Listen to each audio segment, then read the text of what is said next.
The most relevant of the guidance services for me is the Student Development Program or SDEP. I prefer to be involved with it because it has multiple components that you can be part of to be able to provide for the needs of the students and that will help them develop life skills and well-balanced personhood. In here, we will be able to focus on different aspects that student needs by the use of the different components that the SDEP have.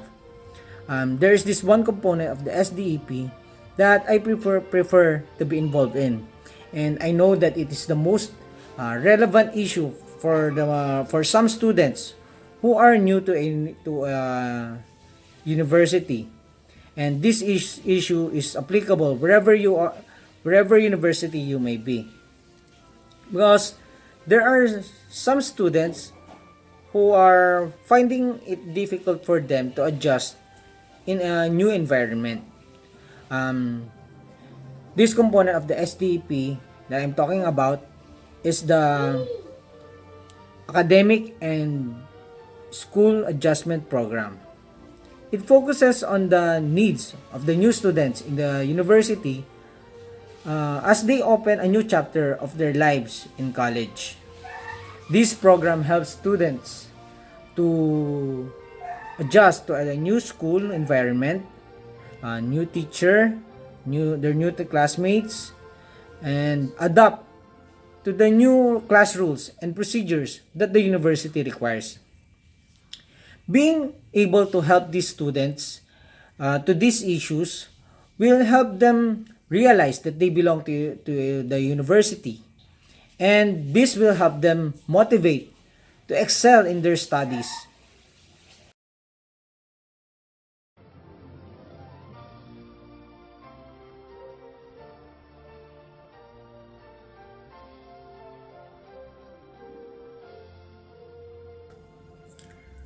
In establishing a group to the university, it is important that it will be recognized first by the Student Affairs Office. Therefore, we need to submit an application form to the Student Affairs Office. But before doing that, we need to identify first what kind of organization are we establishing. Is it a co-curricular organization or an interest club? Because it has different signatory requirements in the letter application addressed to the Director of Student Affairs. If it is a co-curricular organization, a letter of application should be signed by the president of the organization and advisor and should be endorsed by the college dean or department chair of the school. For interest clubs, the application addressed to the Director of Student Affairs should be signed and have a letter of endorsement from the college dean.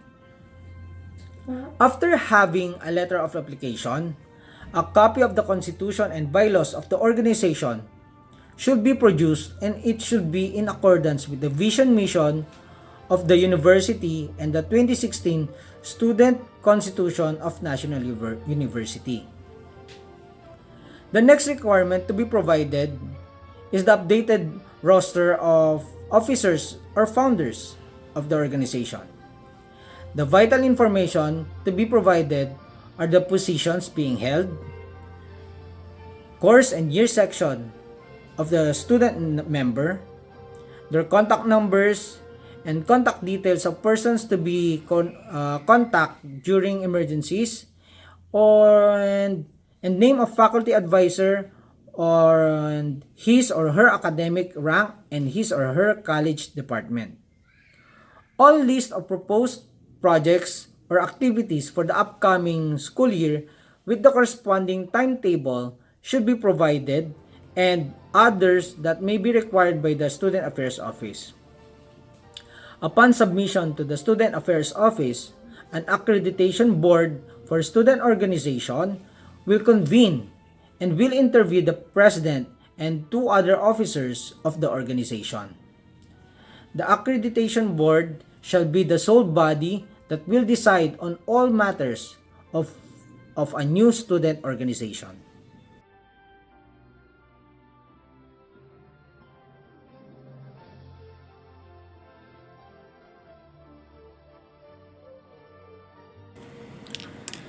Student grievance pertains to any controversy between a student as the aggrieved party and to a member of the academic community as the respondent that may be the cause of a complaint.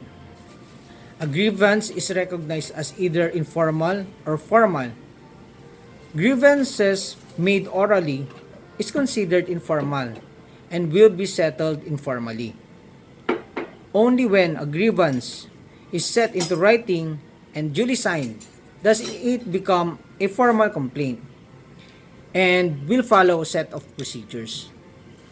A grievance may also be academic or behavioral, wherein an academic grievance is the one that arises from any controversy related to learning or to the performance in academic courses, while a behavioral grievance is one that arises from the manner a person conducts himself or herself.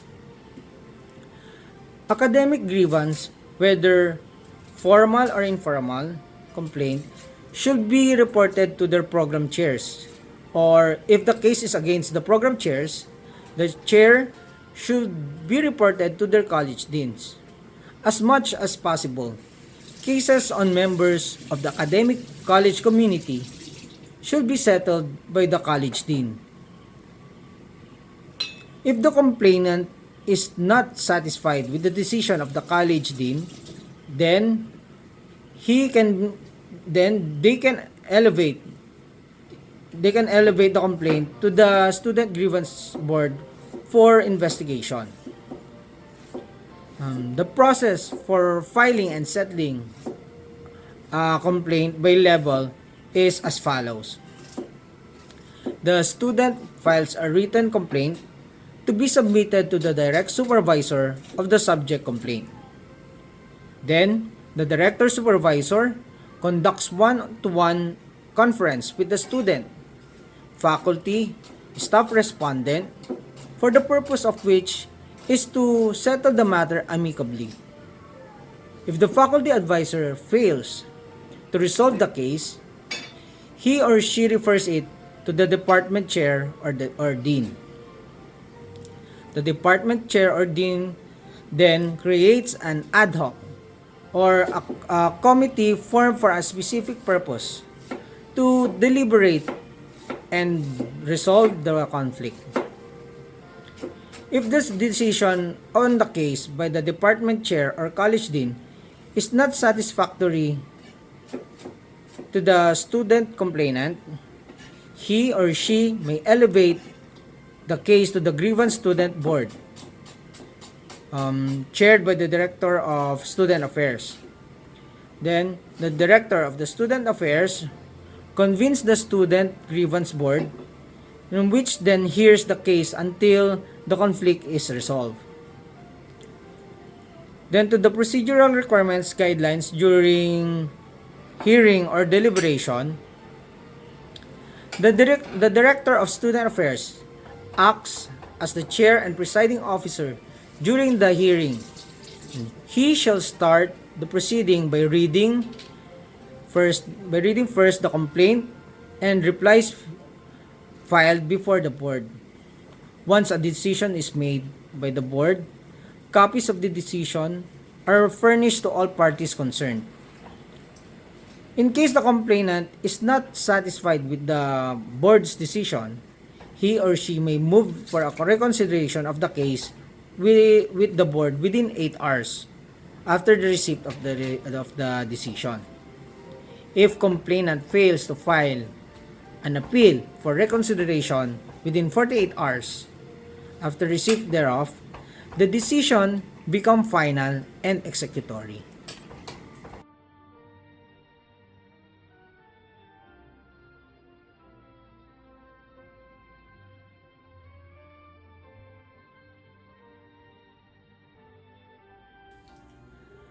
The data privacy procedures of National University ensures that the university is committed in protecting students' personal information by the use of a systematic, strategical, and effective way of keeping students' vital information. It assures students that the data information they provided to the university are kept in the strictest confidentiality while allowing them to provide students with academic and other related services they needed. The process of data collection of personal information in the admission process includes personal and sensitive information, contact information, and your personal identifiable information like family background and educational background, etc. The university also includes privileged information and documents collected during interviews like scholarship achievements from other previous school, birth certificates, and scholastic records, etc. Once you are admitted, additional information like academic, extracurricular engagement, and disciplinary records are collected together with the personal information in the form of multimedia like pictures and videos taken during any school activity and security camera footage taken within the vicinity of the National University.